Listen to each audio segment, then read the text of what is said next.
በጣም ኤንሸንት የሆነ በጣም ለ2000-3000 ዓመት ታሪክ አለው። ምንድነው የሚባለው የሰው ልጆች የነርቭ መጨረሻ የሚገኘው የውስጥ እግር ላይ ነው። ያንን አክቲቬት በማድረግ ጠቅላላ ሙሉ ሰውነትህ ፕሮፐርሊ ስራው እንዲሰራ ነው የሚያግዘው። ለሰውነት ማገዣ ነው። ቀጥታ የውስጥ እግርህን ማሳጅ ነው የሚያደርግህ። ልክ ፕሮፌሽናል ሰው አስተኝቶ እግርህን ልክ እንደሚያሽህ ነው ይሄ የሚያሸው። በሶስተኛ ዓለም የምንኖር ሰዎች ጊዜ ኖሮን ስፖርት አንሰራም።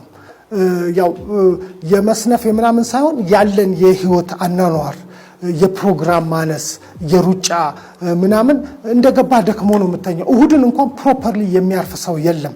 እና እንደዚህ እድሜ ትንሽ እየገፋ ሲሄድ በቦዲ ስትረስ የሚባሉ በሽታዎች የማይቀሩ ናቸውና እንኳን የእግር ህመም ጀርባ ህመም ያለው ሰው ማንኛውም ሰው ቢጠቀመው ጤና ነው የሚያገኘው።